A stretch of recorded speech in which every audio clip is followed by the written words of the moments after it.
Si les abattoirs avaient des fenêtres, nous serions tous végétariens. Cette phrase, prononcée par Paul McCartney, va parfaitement illustrer la vidéo d'aujourd'hui puisque comme vous l'aurez deviné, nous allons parler du végétarisme. Je vous en dis pas plus, on se retrouve juste après ça.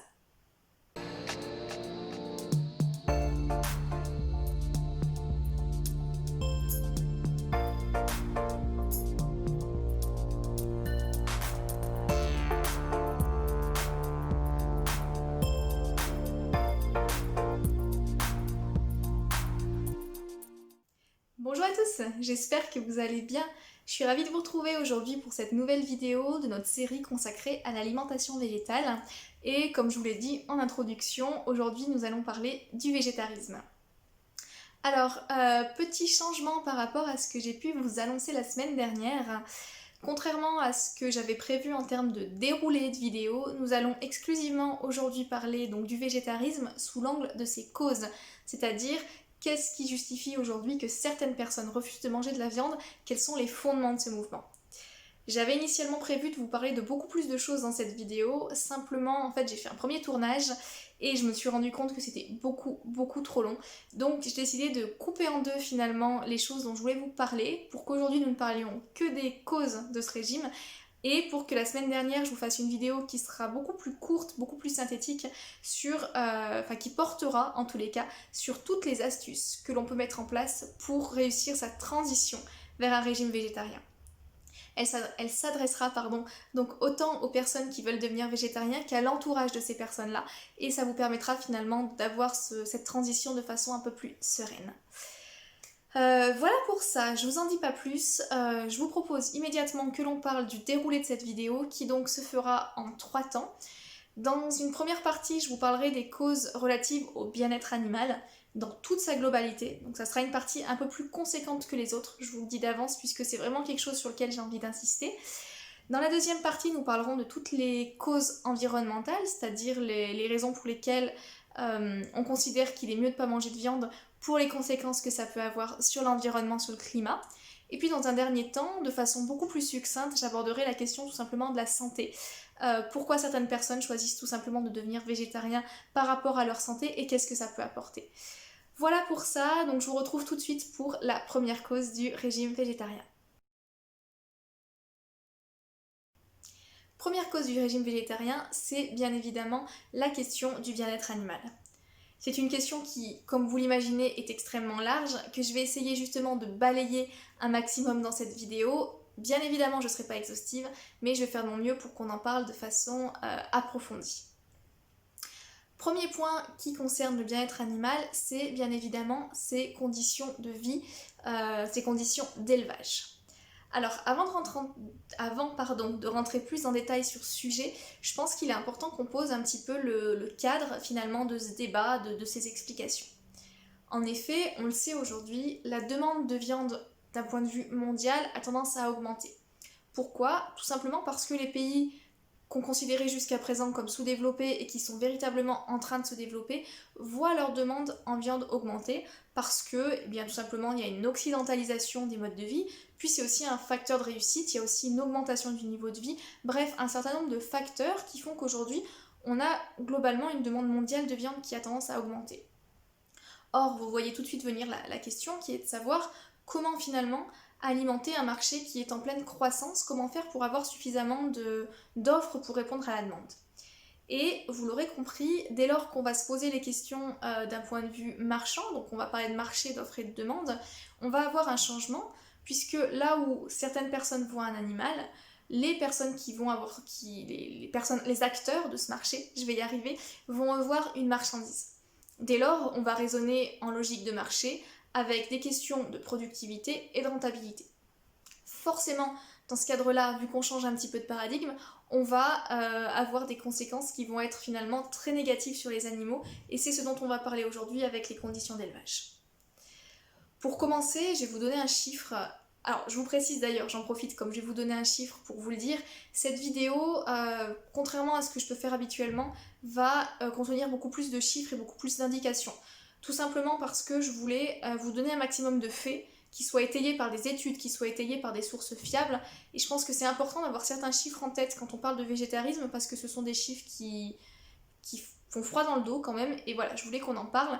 De la même manière, ça va être une vidéo qui, verbalement, va être un peu plus crue que d'habitude, parce qu'on va parler de choses pas très glamour, qui sont pas forcément sympas à entendre. Alors je m'excuse, mais voilà, je veux être dans la transparence et puis dans la réalité de ce qui se passe, donc je vais pas forcément mâcher mes mots et je vais voilà, dire les choses telles qu'elles se passent. Ce sera pas forcément gore, hein, mais voilà, ce sera factuel, disons. Donc j'en reviens au premier chiffre que je voulais vous donner, qui est celui de 8 sur 10. 8 sur 10, c'est la moyenne des animaux élevés en élevage intensif aujourd'hui, donc 80%. 80%, on l'imagine, c'est assez énorme, sachant que l'élevage intensif, c'est loin de l'image qu'on peut avoir des vaches qui pâturent dans un champ. Hein. Concrètement, comment ça se passe? Ce sont des gros baraquements où les animaux sont quand même extrêmement serrés, extrêmement entassés. Ce sont des animaux qui sont de toute façon très loin de leurs conditions de vie habituelles et qui ne verront la plupart du temps jamais véritablement la lumière du jour, qui n'iront jamais pâturer dans les champs. Quelques chiffres maintenant pour étayer un petit peu plus et rentrer un peu plus en détail de l'élevage intensif. 97% des dindes, 58% des poules pondeuses, 83% des poulets et 95% des porcs sont aujourd'hui issus de l'élevage intensif. Pour les porcs, donc ce chiffre de 95%, c'est le nombre de porcs qu'on estime élevés sur des caillebotis, c'est-à-dire sur des grilles ajourées sur lesquelles donc ils vont pouvoir dérouler, ils vont pouvoir vivre leur courte vie. Donc on voit qu'on a quand même un nombre très important d'animaux issus de l'élevage intensif, et c'est quelque chose qui est extrêmement problématique du point de vue du bien-être animal. Et pour vous le faire comprendre, je vais vous donner une petite comparaison qui, je pense, va tout de suite vous parler, c'est celle du confinement. On a tous vécu le confinement, on a tous été enfermés chez nous, et je pense que personne l'a fondamentalement bien vécu, qu'on nous restreigne, alors outre la question qu'on nous restreigne dans nos libertés, mais simplement qu'on ne puisse pas sortir autant qu'on le voulait, tout en sachant que c'était temporaire, qu'on pouvait quand même sortir 1 heure par jour, et qu'on avait quand même des sources de distraction qui ont été chez nous.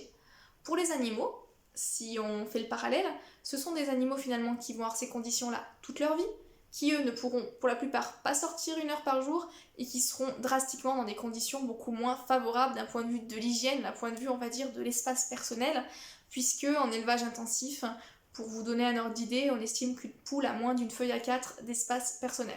Donc une feuille A4, c'est la feuille sur laquelle j'ai pris mes notes, ça représente ça.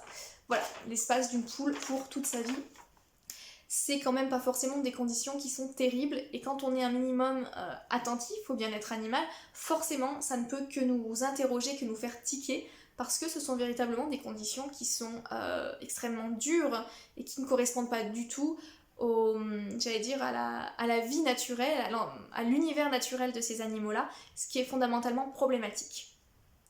Autre problématique justement dans ce cadre-là, c'est que ces animaux, ils ont bien sûr été sélectionnés. Ils ont été sélectionnés pour leur capacité à grossir vite, à s'engraisser facilement. Ils sont donc issus, on va dire, d'une souche particulière pour arriver à une rentabilité particulière.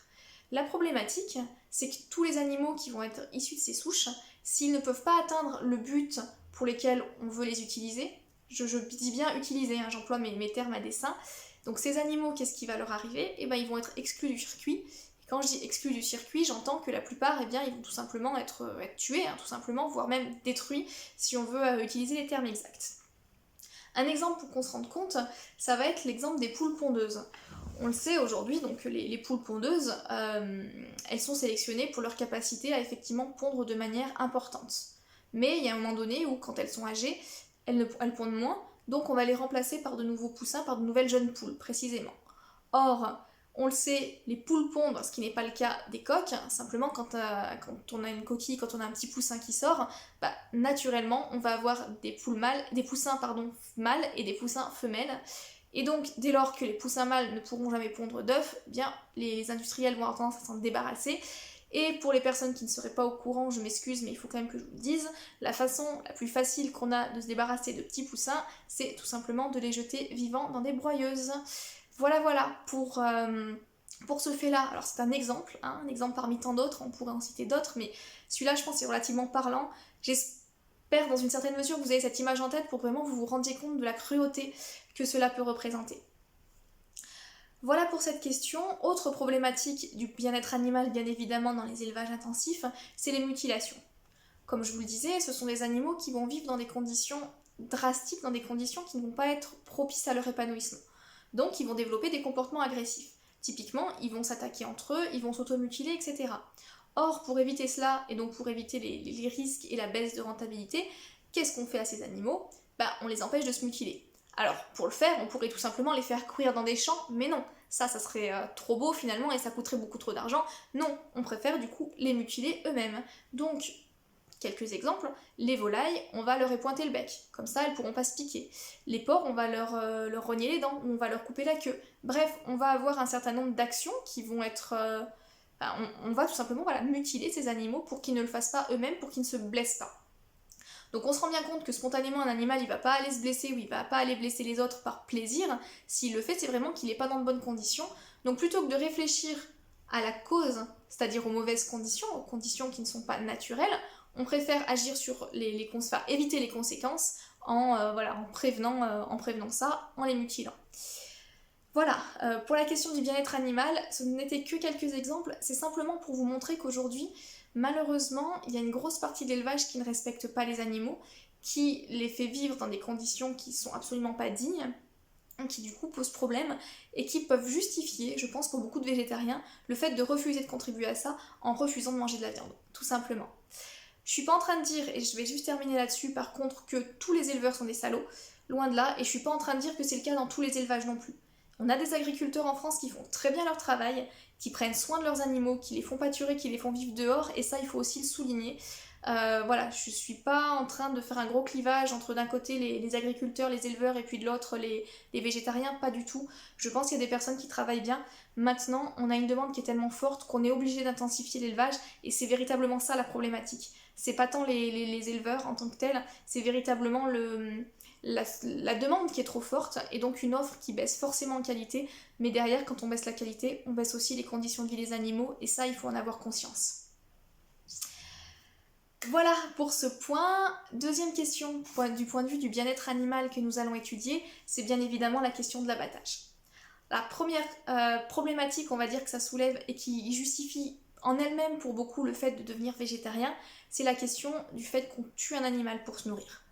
Au-delà de ça, il y a une vraie problématique sous-jacente qui est la suivante, c'est-à-dire de savoir si on cautionne, si on est d'accord avec le fait qu'on tue un animal pour se nourrir, alors même, c'est ça qui est important, que l'on peut tout à fait trouver des substituts dans l'alimentation végétale qui ne coûteront pas forcément plus cher et qui seront d'aussi bonne qualité.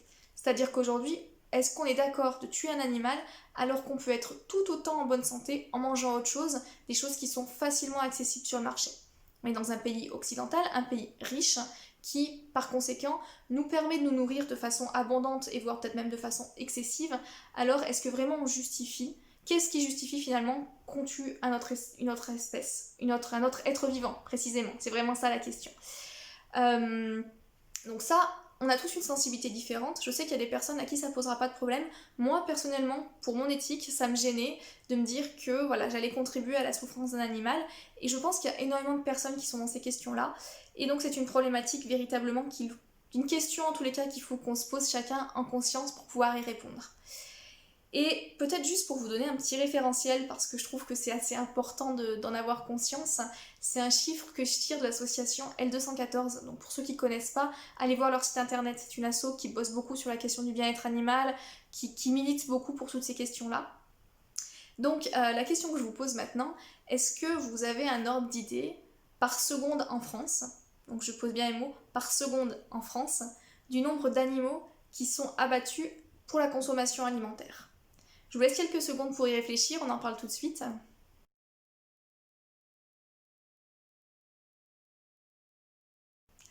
Alors voilà, la réponse c'est très simple, c'est 500. On estime à 500 le nombre d'animaux qui sont tués par seconde en France. Cela signifie quoi? Très simplement, pendant 1 minute en France, on aura tué environ 30 000 animaux, sachant que ce sont des chiffres qui sont nationaux et qui ne prennent pas en compte l'ensemble du globe. Ça veut dire tout simplement qu'à l'échelle de la planète, chaque année, ce sont des dizaines de milliards d'animaux qui sont tués pour notre consommation. C'est énorme. Je ne sais pas si vous arrivez à visualiser ce chiffre parce qu'il est tellement énorme que c'est assez difficile à conceptualiser, mais ce sont des milliards et des milliards d'animaux qui meurent chaque année pour notre consommation alimentaire alors même qu'on peut se nourrir d'autres choses. Et pour être totalement transparente aussi, parce que c'est un chiffre qui veut tout dire et rien dire, on inclut bien évidemment dans ce chiffre-là tous les poissons, tous les animaux marins. c'est l'ensemble des animaux du globe. Enfin, du globe en France par seconde. Voilà. Donc ça, c'était vraiment la question finalement la question éthique de savoir est-ce qu'on est d'accord de manger des animaux ou pas. Mais au-delà de ça, on peut aussi aller sur la question de l'abattage. Parce qu'en elle-même, c'est une problématique véritablement importante, à savoir les conditions d'abattage en France permettent-elles de manger sereinement un animal si on est d'accord avec notre conscience de manger un autre être vivant.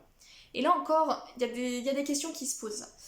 Pour qu'on se mette d'accord, je vais vous parler un petit peu du cadre réglementaire et législatif, parce que c'est important qu'on sache vraiment de quoi on parle. Ce qu'il faut savoir, c'est qu'au niveau européen et français, on a une obligation qui est presque sans exception, sauf une dont je reviendrai un petit peu après. On a donc une obligation d'étourdir l'animal avant sa mise à mort. Donc cette obligation d'étourdissement, qu'est-ce que ça veut dire concrètement? Eh bien ça veut simplement dire que l'animal doit être inconscient au moment de sa mise à mort. Et pour cela, on a différentes techniques. Je vais vous en parler de deux et je vais vous expliquer pourquoi ces techniques sont problématiques. Première technique, c'est ce qu'on appelle l'électronarcose. Concrètement, c'est le fait de faire passer un courant électrique dans le cerveau des animaux pour les rendre complètement inconscients. Donc, en tant que tel, on peut louer ce principe, on se dit c'est très bien, effectivement, l'animal il va être inconscient lors de sa mise à mort, il ne va pas s'en rendre compte. Oui, sauf que là je me réfère à une étude de l'INRA, que je vais vous mettre en barre d'infos pour que vous puissiez aller voir si ça vous intéresse, qui a estimé qu'environ 13 à 14% des électronarcoses étaient inefficaces chez les porcs. Donc là c'est un exemple que je vous donne pour les porcs, mais après on pourrait les multiplier. Ça veut dire quoi? Ça veut dire que dans à peu près, on arrondit à 15% des cas, on arrondit un peu au-dessus mais bon peu importe, les animaux ne vont pas être correctement étourdis et donc potentiellement vont pouvoir être conscients de leur mise à mort et aussi vont pouvoir souffrir pendant ce moment-là parce que vous imaginez bien qu'une mise à mort c'est pas sans douleur, hein, bien évidemment, que ce soit psychologique ou physique. Deuxième possibilité qu'on peut avoir pour étourdir, ça va être la mèche perforante. Donc comme son nom l'indique, la mèche perforante, c'est une mèche qui va perforer le crâne des animaux de manière à leur créer des lésions cérébrales qui sont censées leur faire perdre conscience. Là encore, même problématique soulignée par le même dossier, le même rapport de l'INRA, on n'a pas une efficacité à 100%, on estime entre 6 et 16% d'inefficacité chez les bovins, ce qui veut dire encore une fois que potentiellement ce sont des animaux qui ne vont pas assez être étourdis.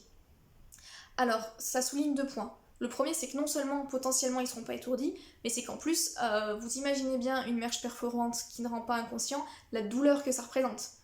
Vous imaginez bien si quelque chose vient vous perforer le crâne et vous toucher le cerveau, à quel point vous allez avoir mal, et en plus de ça, on vient vous mettre à mort. Bref, je vais pas trop rentrer dans les détails, mais vous imaginez la douleur ressentie par ces animaux, à quel point elle peut être forte. Deuxième chose à dire là-dessus, quand même pour balancer mes propos, c'est que la réglementation, elle impose que si l'animal n'est pas étourdi, eh bien, il faille le faire une seconde fois. C'est-à-dire qu'elle prend en compte le fait que ça puisse être inefficace. Le problème, là-dedans, qui va se poser, c'est pas tant d'un point de vue de la réglementation, c'est d'un point de vue factuel comment ça se passe. Et là, malheureusement, on le sait, et l'association L214 nous l'a suffisamment montré, les abattoirs ne jouent pas tous le jeu, et on a vu suffisamment de vidéos où on voit des animaux complètement vivants qui voient leurs congénères en train de se faire égorger.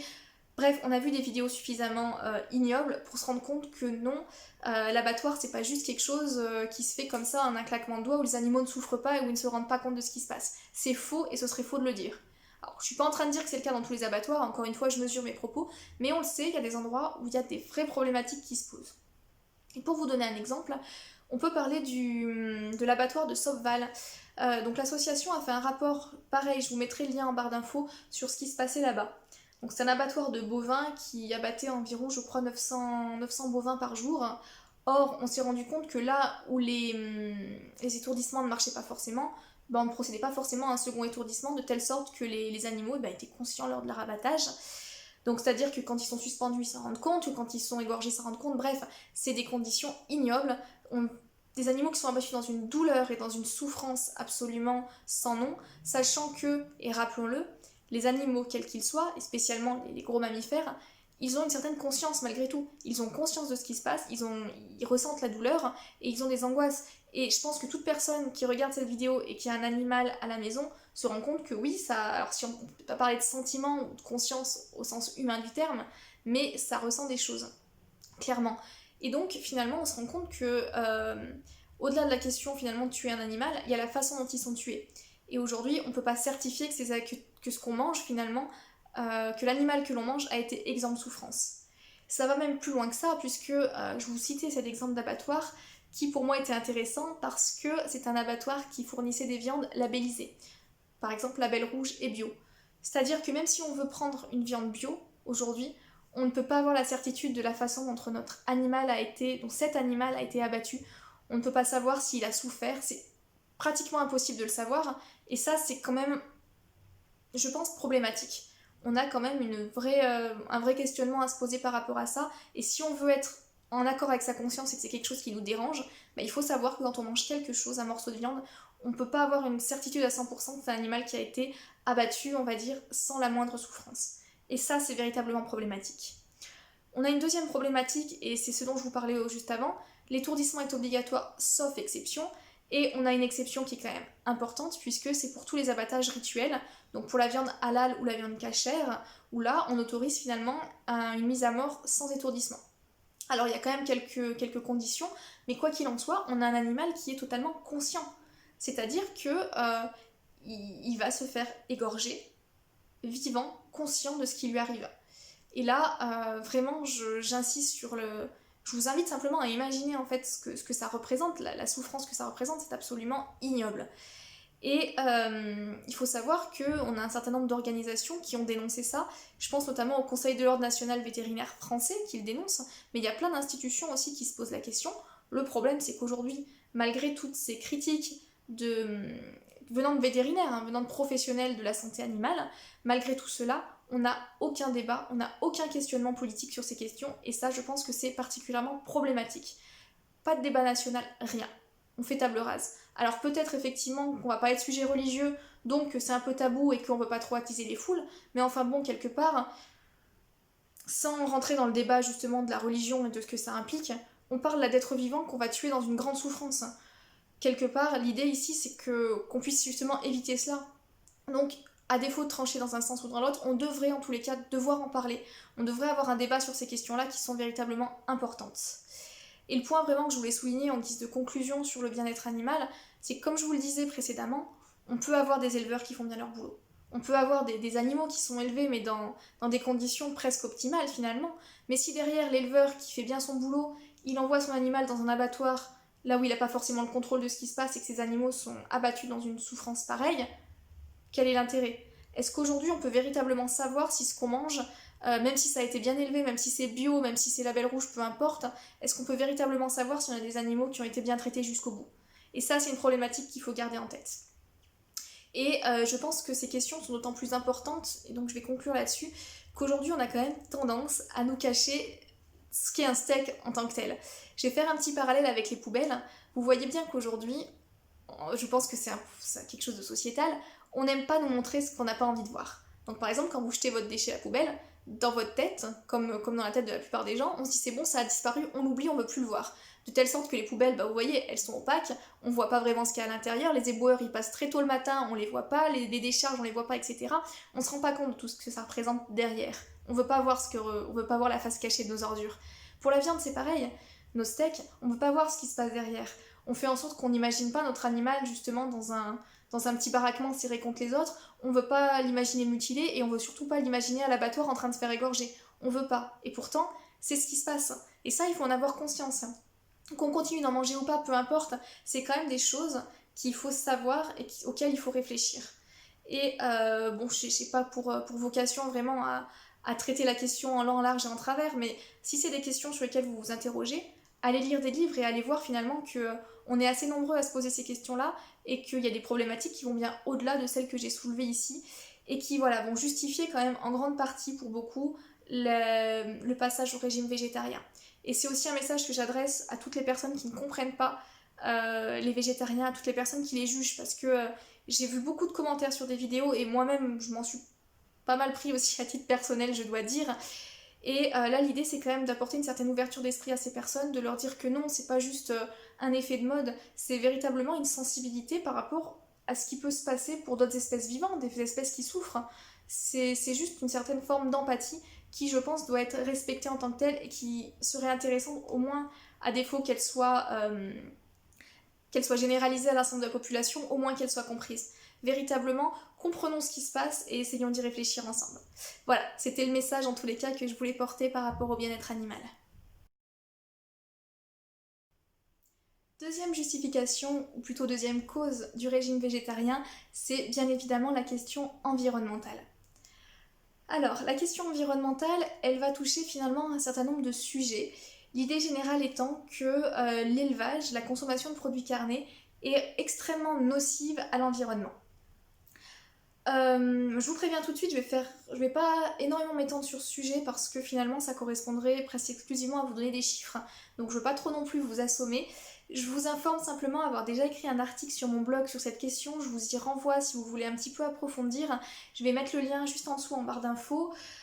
Pourquoi je vous y réfère? Tout simplement parce que je vais reprendre, enfin dans cet article, j'ai repris énormément de chiffres que je vais donner dans cette vidéo. Enfin c'est l'inverse. Dans cette vidéo, pardon, j'ai repris énormément de chiffres de cet article. Donc cet article sera un peu plus détaillé et surtout tout en bas vous trouverez les sources que j'utilise pour faire mes vidéos, pour faire mes articles. J'essaye toujours d'avoir des sources scientifiques, des sources fiables. Donc si vous voulez un petit peu approfondir, ça vous permettra aussi d'aller voir les sources primaires, je pense que ça peut aussi être intéressant. Bref, cela étant dit, pourquoi est-ce que la consommation de produits animaux est-elle mauvaise pour le climat? Donc je vais vous l'expliquer en quelques chiffres. Le premier étant qu'on estime aujourd'hui que 1/5 des émissions de gaz à effet de serre sont causées par l'élevage. 1/5. Précisément de mémoire, je crois que c'est 18%. C'est-à-dire qu'aujourd'hui, 18% des gaz à effet de serre, donc les choses sur lesquelles on est quand même en train d'essayer de lutter, les choses, voilà, à travers différentes actions, on parle de la pollution des avions, de la pollution des voitures, mais on parle rarement de la pollution de l'élevage. Et 18%, c'est un chiffre qui est phénoménal. Alors, il y a plusieurs causes qui l'expliquent. Principalement, on peut aussi expliquer que les animaux, souvent pour les nourrir, on fait venir leur alimentation de très loin, donc ça a un impact carbone qui est assez énorme, sachant qu'en plus la viande elle s'exporte, etc. Ce sont des produits qui demandent beaucoup de ressources et qui effectivement vont causer une importante pollution en termes de gaz à effet de serre. Première chose. Deuxième chose, il est vrai que l'élevage a une consommation d'eau qui est extrêmement importante. Or, on le sait, la problématique, je dirais même de l'eau, est de plus en plus importante puisque de plus en plus on va manquer d'eau. On le sait, c'est un enjeu majeur, ça va être un enjeu de géopolitique des prochaines années. Or, quand on sait que l'élevage consomme énormément d'eau, on peut se poser des questions. Donc là, quand je parle d'eau, je parle principalement d'eau bleue et d'eau grise. Les eaux bleues, ce sont les eaux qui sont directement utilisées, qui sont sourcées dans les rivières, les nappes phréatiques, etc. Et les eaux grises, finalement, ça va être l'ensemble de l'eau que l'on va utiliser, finalement, qui va être nécessaire pour dépolluer, on va dire, pour éliminer toutes les sources de pollution causées par l'élevage, schématiquement et sans être très scientifique.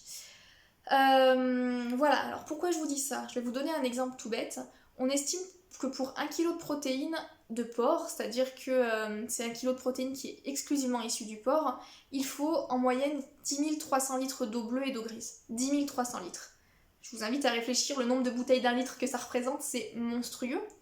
A l'inverse, le même kilo de protéines, donc les mêmes éléments, fait à base issu, on va dire, de légumineuses, en moyenne c'est 4100 litres d'eau, c'est-à-dire 2 fois et demi moins, pardon. Ce qui veut dire finalement qu'aujourd'hui, pour avoir le stock de protéines, on pourrait consommer beaucoup moins d'eau que ce qu'on consomme aujourd'hui, mais c'est pas forcément quelque chose que l'on fait. Et c'est problématique, encore une fois, d'une part parce qu'aujourd'hui on a un problème avec l'eau, mais c'est surtout pour l'avenir, parce qu'on sait que ça va être de plus en plus compliqué d'avoir accès à l'eau et que ça va vraiment devenir un enjeu. Donc finalement, quelque part, ne pas consommer de viande, c'est aussi préserver les ressources en eau de la planète. Autre chiffre maintenant que je voudrais vous donner, je ne vais pas m'étendre dessus, simplement il faut savoir qu'aujourd'hui l'élevage, ou tout du moins la consommation de produits carnés, c'est la première cause de déforestation au Brésil. Et pour rappel, le Brésil c'est quand même l'endroit où se situe, enfin l'un des pays plutôt, où se situe la forêt amazonienne, quand même le poumon de la planète, un endroit qui regorge d'une biodiversité absolument incroyable. Bref, c'est une conséquence, c'est dramatique que l'on déforeste autant, et l'une des premières causes c'est l'élevage, donc encore une fois, en refusant de manger des produits animaux, ça permet aussi de refuser quelque part, de ne pas cautionner que l'on déforeste la forêt amazonienne, qu'on déforeste le Brésil pour cela. Dernier chiffre maintenant sur ces questions environnementales, où on va parler finalement un peu plus des poissons. À savoir, jusqu'à présent j'ai parlé de viande, mais quand je dis viande, j'incluais toute la chair animale, donc bien évidemment le poisson aussi, c'était juste pour avoir un terme générique, mais là je vais me focaliser vraiment sur les produits marins, et sur une étude qui montre que, a priori, si on continue dans notre consommation de produits issus de la mer, des océans, si on continue dans la surpêche, avec toutes les conséquences que ça a, avec tous les poissons qui sont pris dans les filets alors que c'est pas forcément des poissons qu'on a vocation à consommer, toutes les conséquences des externalités négatives, on estime que d'ici 2048, c'est-à-dire d'ici même pas 30 ans c'est rien, hein, c'est un claquement de doigts, il y aura plus de poissons dans les océans. Voilà, c'est un fait qui je trouve assez choquant, sachant que bien évidemment les poissons ils participent à un écosystème dans lequel nous on fait partie. On a besoin de cet écosystème, on a besoin que le monde continue de tourner comme il a toujours tourné, et là on est tout simplement en train de le détruire, hein. C'est-à-dire que véritablement en consommant aujourd'hui du poisson, on est en train de vider les océans. Et il faut en avoir conscience parce que une fois qu'il n'y aura plus de poissons, il n'y aura plus de poissons, hein. On pourra aller au Marineland pour voir des dauphins, des orques, on sera content, mais c'est à peu près le seul endroit où on en verra. Donc voilà, il faut aussi avoir conscience de ça, il faut qu'on ait une consommation raisonnée parce qu'effectivement ça a des vraies conséquences sur l'environnement et c'est pas juste pour faire le bobo de base, un petit peu écolo ou autre, c'est non, c'est les scientifiques qui le disent, on a une problématique devant nous et il faut réagir. Voilà, en tous les cas pour les causes environnementales au végétarisme, pour les fondements environnementaux de ce mouvement, vous voyez qu'effectivement c'est quand même un mouvement de fond qui a des vraies racines, qui soulève de vraies problématiques et j'espère en tous les cas vous avoir convaincu qu'il y a un vrai intérêt à réduire sa consommation de viande pour la planète, pour les générations futures, pour nos enfants, pour vos petits-enfants, peu importe. Il faut en tous les cas en avoir conscience et à défaut d'agir, voilà, le savoir pour ne pas qu'on puisse dire à terme on savait pas, on s'excuse. Voilà. Dernière cause maintenant dont nous allons parler de façon très très succincte, vraiment je vais pas m'étendre là-dessus, c'est la question de la santé. On le sait aujourd'hui de plus en plus, l'excès de viande, et notamment l'excès de viande rouge, est très mauvais pour la santé puisqu'on l'associe finalement à l'apparition de certaines maladies, typiquement les excès de cholestérol, voire par exemple le cancer du côlon. C'est quelque chose qui est en tous les cas en partie qui peut être causé par cela. Donc on a véritablement une question de santé publique sur ces questions-là. Et donc on peut effectivement trouver des personnes qui vont être végétariens ou qui vont drastiquement réduire leur consommation de viande, non pas par un altruisme ou non pas par compassion envers les animaux ou par des considérations écologiques et environnementales, mais par pur égoïsme. Mais je dis ça sans aucune note péjorative, simplement en pensant à eux-mêmes et à leur santé. Et je vous encourage aussi tous à vous poser la question de savoir si est-ce qu'il vaut mieux finalement risquer de développer une maladie qui va être problématique et qui pourra être potentiellement difficile à soigner avec toutes les conséquences négatives qu'on connaît, ou prévenir en réduisant simplement sa consommation de viande. Ça peut aussi être un argument que je trouve assez intéressant pour les personnes qui justement n'auraient pas forcément d'intérêt écologique ou d'intérêt vis-à-vis des animaux, juste de se poser la question pour eux. Parce qu'on a un vrai intérêt d'un point de vue santé à réduire, et j'insiste vraiment sur ça aussi. On peut vivre en très très bonne santé sans aucun problème du moment qu'on a une alimentation équilibrée si on est végétarien. Il n'y a pas de problème à ça, vous avez énormément d'exemples de gens très sportifs qui ont réussi des exploits sportifs en étant végétariens, voire végétaliens pour certains d'ailleurs. Donc on n'a pas véritablement de contre-indication de santé, bien au contraire, on a tendance à bien vieillir, à limiter certains problèmes de santé en ayant une alimentation végétarienne. Voilà, bon je vais pas en dire plus sur ce point-là, je pense que si ça vous intéresse, de toute façon vous pourrez trouver énormément de sources qui en parlent. Moi je suis pas médecin, je suis pas la personne la plus adaptée à vous expliquer les bienfaits que ça peut avoir pour votre santé, mais simplement voilà, c'est une des causes également qu'il faut savoir sur en tous les cas ce régime-là. En conclusion, donc nous l'avons vu, il y a un certain nombre de fondements qui peuvent justifier ce régime végétarien. 3 raisons, 3 causes en tous les cas que j'ai mises en avant aujourd'hui. Je le précise pour les personnes qui peut-être ne se seraient pas retrouvées dans ces causes-là, parce que, eh bien, des personnes végétariennes par exemple, qui pourraient l'être pour d'autres raisons, j'ai essayé de choisir finalement 3 idées qui me paraissaient assez larges et assez générales. Bien entendu, c'était pas du tout exhaustif. Bien entendu, il peut y avoir d'autres raisons dont je n'ai pas parlé ou vous pouvez ne pas vous reconnaître dans celles que j'ai dites. L'idée, c'est simplement de montrer à toutes les personnes qui ne comprennent pas forcément ce choix de refuser de manger de la viande, qu'il y a des raisons derrière, qu'il y a un fondement réfléchi et qu'il y a un véritable raisonnement intellectuel. Que c'est pas juste un effet de mode, comme j'ai pu beaucoup l'entendre, que c'est pas juste pour être différent, pour jouer au bobo de base, pour faire le bobo bio, etc. Non, on peut avoir de vraies raisons de le faire et je sais que j'ai beaucoup insisté là-dessus et je continuerai d'insister. Être végétarien, c'est non seulement une question personnelle, mais c'est aussi un choix pour les autres, pour la planète. Et voilà, j'espère en tous les cas que ces choix-là pourraient rentrer dans les mœurs, et c'est un appel aussi que je fais aux personnes qui ne comprennent pas ces modes de vie-là. J'espère en tous les cas vous avoir un petit peu éclairé sur ces raisons-là, et que vous serez peut-être un petit peu moins véhément vis-à-vis des personnes qui font ces choix de vie, parce que voilà, c'est un choix comme un autre, et quand c'est fait en conscience, je pense que ça doit se respecter, quelle que soit la raison pour laquelle c'est fait, du moment que justement c'est justifié et qu'il y a un vrai fondement derrière. Voilà, en tous les cas pour cette vidéo. Pour compléter ce propos, la semaine prochaine, donc comme je vous l'ai dit, je vous fais une vidéo qui vous expliquera un petit peu, qui vous donnera des astuces si vous aussi vous avez envie voilà, de verdir votre alimentation, de manger moins de viande ou vraiment parfaitement de devenir végétarien. Je vous en parle la semaine prochaine. D'ici là, si vous avez des questions justement à me poser, que ce soit par rapport à cette vidéo ou celle qui va venir, eh bien n'hésitez pas à le faire en commentaire, comme ça je pourrai prendre le temps de vous y répondre dans la prochaine vidéo, je pourrai le temps de faire des recherches, je pourrai aussi, pardon, je vais y arriver, je pourrais aussi prendre le temps de faire des recherches si ce sont des choses sur lesquelles j'ai pas forcément de connaissances spécifiques. Bref, n'hésitez pas. Si vous avez aimé ce contenu, je vous invite à le partager, que ce soit sur Facebook, sur les réseaux, peu importe. Vous pouvez également me suivre sur mon Facebook, aller voir mes articles de blog. N'hésitez pas à me laisser un petit pouce bleu, n'hésitez pas à vous abonner. Bref, ça fait toujours plaisir. En attendant, je vous souhaite une très belle journée. Je vous dis à la semaine prochaine. Passez un très bon week-end et prenez soin de vous.